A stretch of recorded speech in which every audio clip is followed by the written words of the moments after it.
เนาะสบายดีอีกคลิปหนึ่งเนาะตอนนี้เราอยู่สวนอีกตอนหนึ่งเนาะตอนนี้เป็นสวนตอนที่สองของเราของป๋อมเนาะเดี๋ยวสิพาไปเบิ่งนี่สวนจะเป็นประมาณนี้เนาะสวนตอนนี้นี่เป็นดินตอนเดียวเนาะแล้วก็มันมีความกว้างแล้วก็แบ่งกัน4 คนไอ้เนาะเป็นเจ้าของ4 คนเนาะแต่ละคนก็สิเป็นล็อกเนาะเคยมาเป็นล็อกเนาะเป็นบอลอันนี้สวนของไอ้เขาเนาะอันนี้หลังจากที่เราดูเขาเก็บเกี่ยวหมากมันแล้วเนาะต้นกาแฟมันก็จะผักหักษาโตเนาะมันก็จะเป็นแบบนี้เนาะ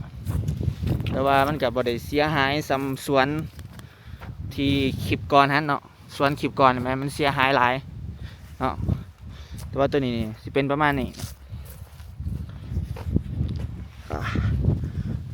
บ่เห็นหน้าเห็นตาเนาะเป็นประมาณนี้เนาะสวนตอนนี้สวนตอนนี้ปีที่6ปีที่5ปีที่6เนาะที่ว่าเฮ็ดมา6 ปีแล้วเก็บหมากมาปีนี้เทื่อปีที่2เนาะก็แม่นแคมป์แม่นคนงานอยู่เนาะก็สิมีไฟเนาะเอาไฟฟ้าเขา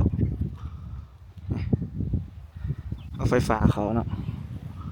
นี่ลักไฟเอาไฟฟ้าเขาให้คนงานมีไฟใส่ต่างๆเนาะนี่เนาะของอายเฮาสุดเพียงนี่เนาะเพียงหลอกเนี่ยมาเบิ่งความมือมันสวนเฮาเนาะสวนเฮาก็จะเป็นแบบนี้เนาะต้นกาแฟมีทั้งตัวตายแน่ตัวดีแน่เนาะปะปนกันไปเนาะ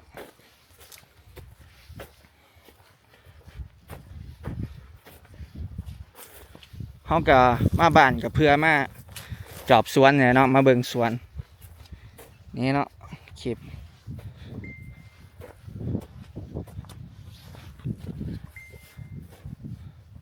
สวนตอนนี้ก็ถือว่ายังงามอยู่เนาะงามอยู่นี่หมากดอกมันนี่ดอกแล้วเดี๋ยวมันกับหมากแล้วนี่ต้นกาแฟCoffee Farm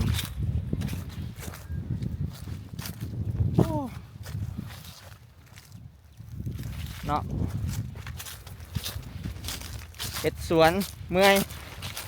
เฮ็ดสวนนี่เมื่อยหลายบ่แม่นเฮ็ดแล้วเทื่อเดียวบ่แม่นปลูกแล้วก็ปะเลยเนาะบ่เฮาต้องได้บำบัดรักษานั่นนี่หลายสิ่งหลายอย่างเนาะอันนี้ขออนุญาตปิดหน้าเด้อเพราะว่าแดดมันแห้งเนาะเฮาก็ต้องรักษาหน้าเด้เนาะดังห้องเนาะฮิปฮอปฮิปเพลงก็ต้องอันนี้แน่เนาะมาสวนบ่ได้ไปเที่ยวนะประมาณนี้เนาะอันนี้ก็เป็นล็อกหนึ่งนี่เนาะนี่คนทางได้เป็นบางๆเป็นของเฮาอันนี้เป็นของอ้ายเฮา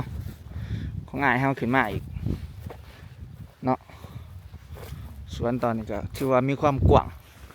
งหลายเนาะเบื้องนี้กว้างไปฮอดพุ่นเนาะเบื้องนี้ก็กว้างไปฮอดพุ่นเนาะถือว่ากว้างหลายเนาะนี่ตอนนี้ลงทุนนำกันไอ้น้องลงทุนหอพันธมิตรเนาะปั้นแล้วก็ปั้นกันแบ่งกันหลังจากนั้นก็ไผกับเบิ่งไผเบิ่งมันเนาะไผอยากใส่ปุ๋ยจะหอบจะสอบก็แล้วแต่อยากตัดหญ้าอยากเสียหญ้ายังก็แล้วแต่เนาะเพิ่นสิเฮ็ดจังได๋เฮาหั่นให้อ้ายผู้ที่2เบิ่งให้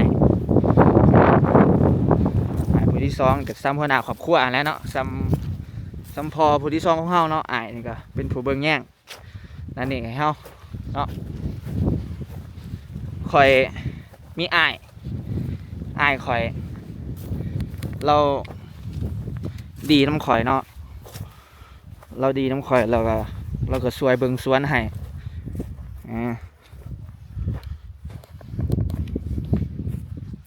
ข่อยก็จึงมีเวลาได้ไปเฮ็ดตามความฝันนั่นคือการเฮ็ดศิลปินการเป็นศิลปินการเฮ็ดเพลงอย่างต่างๆเนาะถ้าบ่มีคนที่เฮ็ดสวนให้ข่อยอยู่นี่ข่อยก็อาจจะต้องกลับมาเฮ็ดสวนแล้วก็บ่ได้ไปเฮ็ดตามสิ่งที่ฝันเนาะในความโศกหายหลายๆเรื่องของป๋อมเนาะก็มีความโศกดีในชีวิตเฮาที่ว่า เขามีครอบครัวไอ้เอ้ยน้องเนาะที่ดีน้ำเนาะเดี๋ยวไปนั่งลมกันอยู่แคมป์เนี่ยปลุกไหวเนาะแคมป์เนี่ยก็ใส่เงินปลุกคือกันเปลืองคือกันนะเห็นว่าเนี่ยนี่ก็ได้เนาะแคมป์คนงานเนาะเวลามีคนงานมา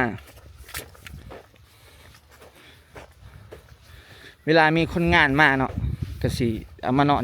อยู่นี่คนนอนไหนประมาณ20 คนเนาะให้ก็จะนอนให้ก็จะอยู่นี่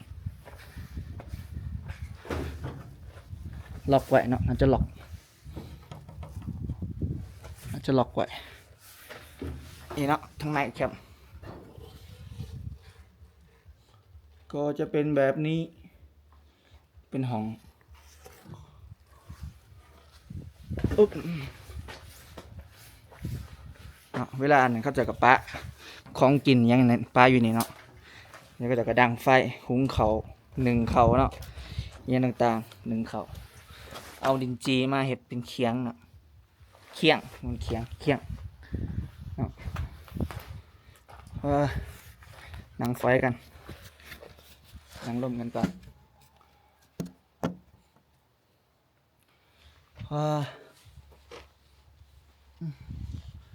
ก็สิแล้วเนาะ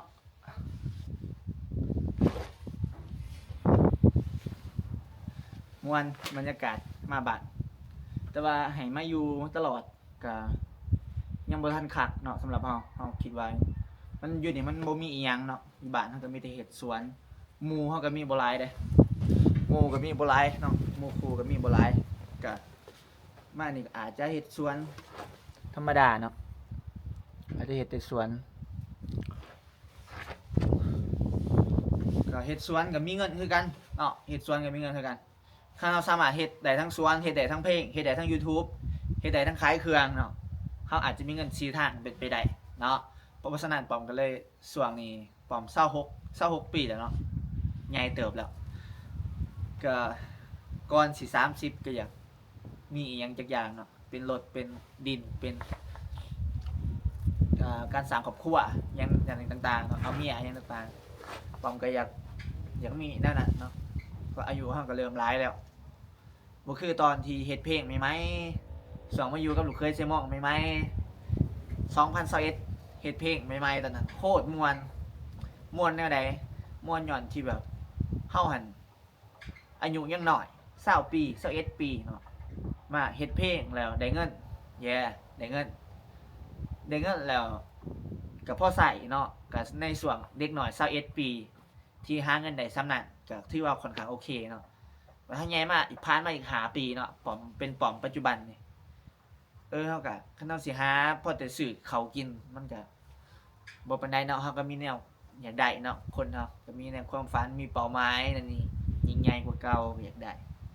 เนาะบอมก็ยังโชคดีเด้ที่ยังมีสวนเนาะถึงเพลงปอมจะยังบ่ดังเนาะแต่ปอมก็ยังมีสวนพอได้เก็บพอได้กินเนาะบ่ถึงขั้นร่ำรวยก็พอได้ใส่ใจน้ำหมู่ก็สร้างมันเนาะดีกว่าเฮาบ่มีหยังเลยก็เป็นประมาณนั้นเนาะชีวิตเฮา